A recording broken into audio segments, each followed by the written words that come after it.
자, 우리 욥기 11장 이제 보겠는데요. 우리 그 세 친구 엘리바스 또 빌닷, 오늘 이제 소발이라는 마지막 친구가 나오는데요. 소발이 이 욥에게 이야기하는 내용이 오늘 본문입니다. 한번 보도록 하겠습니다. 1절부터 4절까지 먼저 교독하고 시작하겠습니다. 나아마 사람 소발이 대답하여 이르되, 2절 읽겠습니다. 시작. 말이 많으니 어찌 대답이 없으랴. 많이 많은 사람이 어찌 의롭다함을 얻겠느냐. 3절 제가 읽습니다. 네 자랑하는 말이 어떻게 사람으로 잠잠하게 여겼으며 네가 비웃으면 어찌 너를 부끄럽게 할 사람이 없겠느냐. 4절 같이 한번 읽도록 하겠습니다. 시작. 내 말에 의하면 네 돈은 정결하고 나는 주께서 보시기에 깨끗하다 하는구나. 자, 이제 세 번째 사람 소발이 욥에 대해서 이제 대답을 하고 있는데요. 2절에 보니까 이렇게 먼저 이야기하고 있습니다. 말이 많으니, 그러니까 욥이 말이 너무 많다라고 이야기를 하고 있습니다. 그래서 내가 지금까지 참았는데 더 이상 못 참고 이야기한다, 뭐 이런 말이죠. 또 너는 일단 걸러먹은 게 말이 많기 때문에 넌 절대로 의로운 사람이 될 수 없어, 이러면서 말이 많다고 막 욥을 공격합니다. 욥이 너무 아픈 상처 가운데 뭐랄까요, 7일 동안 침묵하면서 있어준 친구들이 고맙고 좀 믿음이 가니까 좀 자기 아픔을 좀 이야기했다가 지금 된통당하고 말 많은 사람이라고, 말 많은 것 보니까 너는 일단 너는 걸렀어, 막 이렇게 이야기하고 있는, 이렇게 친구들이 반응할 줄은 진짜 몰랐겠죠, 그죠? 근데 정말 사람은 그렇습니다. 이 친구들 위로하러 온 거 맞습니다. 또 이 친구들 지옥 갈 친구들 아닙니다. 나중에 보면 욥이요, 하나님을 만나고 나서 욥이 먼저 그들을 용서하고 축복하거든요. 그럼에도 불구하고 인간은 이럴 수밖에 없습니다. 말 많다고 막 공격하고는요. 3절에 보니까요, 욥이 하는 말을 두 가지로 이렇게 이야기하는데요. 첫 번째는 한번 따라했습니다. 자랑하는 말. 네가 하는 말은 자랑하는 말이다, 이렇게 이야기합니다. 너 지금 지자랑하고 있다, 이렇게 이야기하고 있고요. 또 한 가지는요, 한번 따라했습니다. 비웃는 말. 네가 비웃으면 누구를 비운단 말이에요. 그러니까 친구들 막 이렇게 엘리바스, 빌다, 그리고 자기 소발, 나를 지금 비웃고 있다, 이렇게 이야기를 하고 있죠. 그러니까 네가 막 자랑을 떠벌리니 내가 가만 잠잠하고 있겠느냐. 네가 우리 막 비웃으면 너 우리가 뭐 부족해서 이렇게 그 비웃음 당하고 있는 줄 아느냐. 너도 부끄러움 당할 것이다, 이렇게 이야기를 하고 있는데요. 여러분, 왜 욥의 말을 자랑하는 말이라고 했을까요? 하소연하는 말이잖아요, 그죠? 또 욥이 왜 자기 친구들을 비웃는다고 자꾸 생각했을까요? 일단 자랑하는 말이라고 하면서 4절에 보니까 욥의 말을 한 구절로 이렇게 요약합니다. 너 말에 의하면 나는, 내 돈은, 내 길은 정결하도, 나는 주 보시기에도 깨끗하다, 이렇게 자랑한다, 이렇게 지금 이야기를 했는데요. 우선 여기서 우선 이 사람의 말에는요, 그 사람의 마음이 많이 담겨 있거든요. 2절에 말이 많다는 말이 두 번 나왔잖아요, 그죠? 왜 그 사람의 이야기를 들으면서 저 사람 말 많네, 저 사람 말 많네, 이렇게 생각했을까요? 그거는요, 소발이요, 워낙에 말 많이 하고 싶은 사람이라는 걸 드러냅니다. 3절에도 보면요, 어차피 욥이 사실 자랑하는 말 아니었잖아요, 그죠? 또 비웃는 말도 아니었어요. 근데 왜 욥이 자기 자신에 대해서는 자랑하고 친구들에 대해서는 비웃었다라고 이야기할까요? 이것도 자기를 잘 보여줘요. 이 소발은요, 자기 자랑하고 싶은 말을 많이 하고 싶은 사람이 남 하면 저 자랑하네, 이렇게 되는 거예요. 남을 조금 뭔가 있으면 탁 깔보고 비웃기를 잘하는 사람이 남 말 좀 기분 나쁘만 들으면 날 비웃네, 이렇게 생각하는 거예요. 나중에 보면 이제 이런 모습들이 나오는데요. 어쨌든 이렇게 반응을 합니다. 그러면서 5절, 6절 한번 교독하도록 하겠습니다.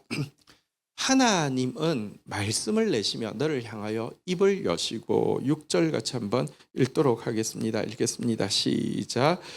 지혜의 오묘함으로 내게 보이시기를 원하노니 이는 그의 지식의 광대함이십니다. 하나님이 너로 하여금 너의 죄를 잊게 하여 주셨음을 알라. 자, 그러면서 하나님이 이제 너를 향해서 이제 그 5절 보십시오. 말씀을 내시고 입을 여셔서, 그러니까 하나님이 직접 이제 말씀을 하셔서 하나님의 지혜가 6절에 얼마나 오묘함을 보이시고 하나님의 지식이 얼마나 광대함을 너희에게 보이기를 원한다라고 하면서 한 이 말이 6절의 마지막 말이 하나님께서 너로 하여금 너의 죄를 잊게 하여 주셨음을 알라. 이 말이 조금 번역이 조금 애매하게 돼 있는데 무슨 말이냐고 하면 사실 너가 지금 무시무시한 징벌을 받고 있는데 그 받고 있는 징벌은 하나님께서 너의 죄를 잊어 주심으로 말미암아 네가 받아야 될 죄값보다는 훨씬 경하게 받고 있는 것을 네가 알아야 된다라고 이야기하고 있습니다. 너는 지금 죄값을 받아서 고통스럽다고 하나님께 원망하고 있는데 실은 하나님이 너의 죄를 다 세세히 이렇게 기억한 게 아니라 좀 많이 뭉뚱그려서 이렇게 잊어주시고 했는데도 넌 그 정도 당하는 거야. 넌 워낙에 훨씬 더 맞아야 됐어. 이렇게 지금 이야기하고 있습니다. 하나님의 지혜를 보이시고 하나님의 지식의 광대하심과 오묘하심을 보이시면 제대로 너 하나하나 드러내면 넌 진짜 죽었어. 이제 이렇게 하나님 이야기를 가지고 그를 이제 정죄하고 있는 내용입니다. 그러면서요 7절부터 10절까지 한번 좀 내용 또 보도록 하겠습니다. 너가 하나님의 오묘함을 어찌 능히 측량하며 전능자를 어찌 능히 완전히 알겠느냐. 8절 한번 읽겠습니다. 시작. 하늘보다 높으시니 내가 무엇을 하겠으며 수월보다 깊으시니 내가 어찌 알겠느냐. 9절까지 같이 읽을까요? 시작. 그의 크심은 땅보다 길고 바다보다 넓으니라. 보십시오. 네가 말이 많은 게 하나님을 제대로 알지 못해서 그런데 7절 하나님의 오묘하심, 하나님의 그 이제 전능하심을 너가 어떻게 청량하고 알겠느냐라고 이야기하고 8절 9절에 제가 재밌는 걸 발견했는데요. 하나님이 얼마나 큰지에 대해서 네 가지로 부사를 사용하고 있는데요. 한번 따라하겠습니다. 높으시니, 깊으시니. 9절 한번 볼까요? 한번 따라하겠습니다. 길고 넓으니라. 높고요, 깊고요, 길고요, 넓다라고 이야기하고 있습니다. 그러니까 하나님이 근데 이 하나님에 대해서 여러분 보십시오. 이게 사실은 에베소서에 보면 하나님에 대해서 이렇게 높고 깊고 넓고 길다라는 표현을 썼는데 여기도 그 표현을 씁니다. 근데 이 하나님이 얼마나 큰지를 이렇게 사면입체로 이렇게 묘사는 했는데 이 묘사의 핵심은 뭐냐고 하니까 그러니까 입 닥치라는 거잖아요. 그죠? 그러니까 너는 니까짓 게 뭔데 말이 맞느냐라고 이야기하기 위해서 하나님의 높으심, 깊으심, 넓으심, 이렇게 영원하심을 이렇게 이야기를 하고 있는 것이잖아요.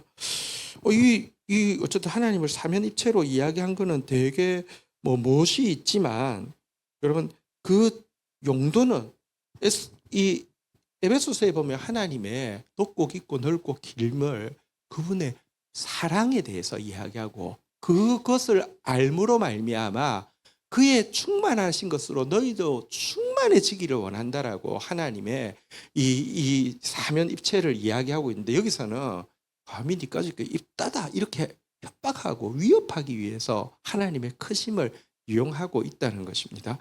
하나님의 크심이란 참 너무 아름다운 것입니다. 하나님의 크심 앞에서 그냥 모든 것이 잠잠해집니다. 모든 것이 평안해집니다. 그런데 이거를 이런 하나님에 대한 이야기를요. 뭐랄까 지금 내가 막 말하는데도 욥이 반론을 제기할 것에 대해서 입을 닫기 위해서 이렇게 사용하고 있는 모습이고요. 그러면서 입을 닫게 하는 게 10절 보시면 확실히 알 수 있죠. 같이 한번 읽도록 하겠습니다. 시작. 하나님이 두루 다니시며 사람을 잡아 가두시고 재판을 여시며 누가 능히 말. 그 크신 하나님 너 죄 지금 많이 감춰 주시고 잊어 주셔서 그 정도 당한 것이긴 하지만 너 제대로 하나님 심판하시면 꼼짝 못해. 아무 소리 하지 마. 이렇게 지금 이렇게 하나님에 대한 내용을 가지고 이렇게 윽박 지르고 있습니다. 여기서 이제 우선 좀 한번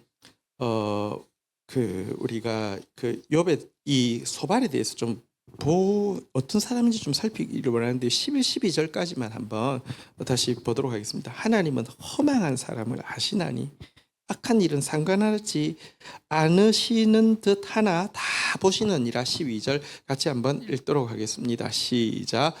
허망한 사람은 지각이 없나니 그의 출생함이 들나귀 새끼 같은.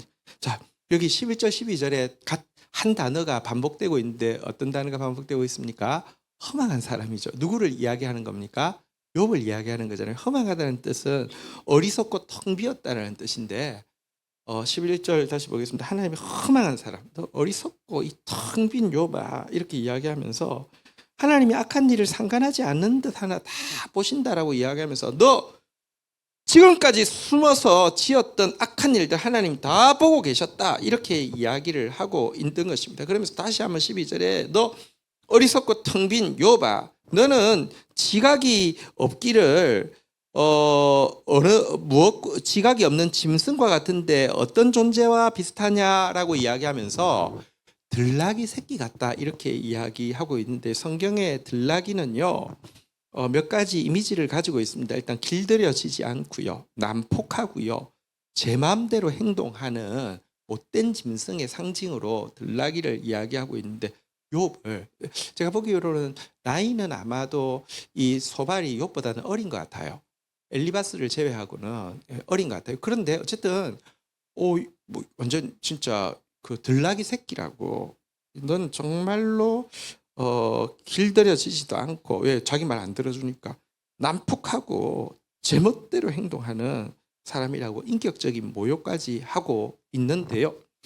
자, 여기서 소발이라는 사람에 대해서 한번 좀 살펴보기를 원합니다.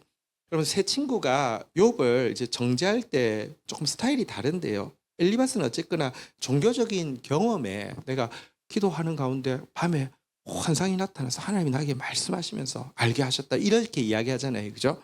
또 빌닷은 옛사람들 말이 틀린 게 하나도 없어요. 옛사람들이 이야기하기를 하면서 이 악인은 심판받는다 이러면서 그래도 자기 말에 근거를 내세웠잖아요. 근데 소발은 그런 근거를 내세우는 것은 하나도 없습니다. 뭐가 근거였습니까?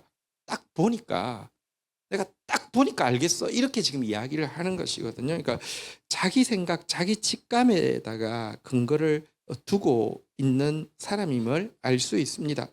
자기 생각, 자기 직감에 넌 말이 많아. 자기 생각, 자기 직감에 너 자랑하고 있어. 자기 생각, 자기 직감에 너 나를 비웃고 있어. 이러면서 그러니까 나에게 모욕을 줬으니까 넌 들나귀 새끼 같은 놈이야. 이렇게 지금 막 그 말들이 발달된 것을 보게 되는데요. 이게 제일 위험합니다. 여러분, 자기 자신이 기준이 된 사람이 여러분 제일 그 거칠고요, 제일 많이 모욕하고요, 제일 경멸하고요. 그런데 오늘 신자들 중에 보면요, 사실은요, 그 뭐랄까요, 뭐 엘리바스처럼 막 종교적인 경험을 내세워서 하는 것도 참 잘못된 것이고, 뭐 세상 지식 가지고 하는 것도 잘못된 것인데, 그러나 어쨌든 이거는 그래도 뭔가 근거를 삼아서 이야기해야 된다고 하는 것인데 그냥 그런 거 필요 없이 그냥 내가 딱 보니까 이런 사람들 더 많습니다. 진짜 그리고 이런 사람은 이게 뭐랄까 말이 안 통해. 왜냐하면 내가 딱 봤으니까 끝난 거예요. 근데 절대로 소발 같은 그런 사람들 되면 안 됩니다. 진짜 하나님께도 또 이웃에게도 너무 큰 상처를 끼치는 사람이 됩니다. 이런 사람 되지 않기를 부탁드립니다. 이렇게 여러분 앞에 내용은 딱 보니까 그 지금까지의 내용을 정리하면요 이런 거였어요. 너 말 많네, 너 지자랑이네, 너 비난 너 우리 비난하네 하면서 하나님이 너 지금 받고 있는 벌은 진짜 하나님 봐줬어서 조금 받고 있는 건데 하나님 진짜 한번 제대로 맞아 볼래 하면서 하나님이 넓고 깊고 넓고 깊으신 그 하나님이 재판장이야 이렇게 이야기하고 나서 너는 지금까지 딱 보니까 텅 비었고 어리석으면서도 숨은 곳에서 악한 짓을 많이 해왔는데 넌 들나귀 새끼 같은 놈이야 딱 해놓고 나서는요 그 다음부터 아까 여러분 이 사람이 말이 많은 사람이었고 이 사람이 자기 자랑이 심한 사람이었고 이 사람이 비웃는 사람이었다는 것이 그 다음부터 나오는 내용에 나오는데요 13절부터 무려 19절까지가 회개하며 임할 축복에 대해서요 장황하게 이렇게 이야기를 하고 있습니다. 앞에까지 욕해놓고는요 한번 좀 볼까요? 13절 제가 읽고 14절 여러분들이 읽습니다. 만일 네가 마음을 바로 정하고 주를 향하여 손을 들 때에 14절 같이 읽겠습니다. 시작.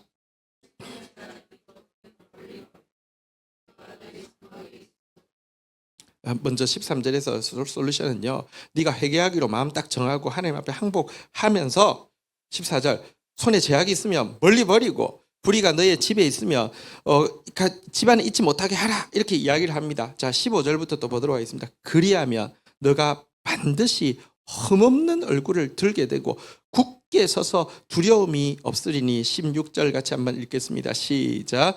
곧 내 환난을 잊을 것이라 내가 기억할지라도 물이 흘러감 같게 될 것이며 그렇게만 하면 딱 죄를 버리고 나면 얼굴에 흠이 없어서 하나님 앞에 얼굴을 들 수 있을 것이고 굳게 서고 두려움도 없어질 것이고 환난을 잊어버리는데 애써서 기억하려고 할지라도 흘러간 물처럼 기억도 나지 않을 것이다 이렇게 또 이야기합니다.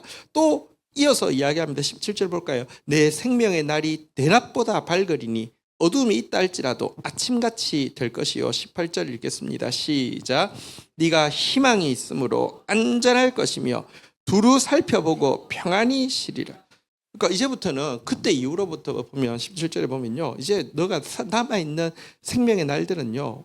환한 빛만 있을 것이라는 것입니다.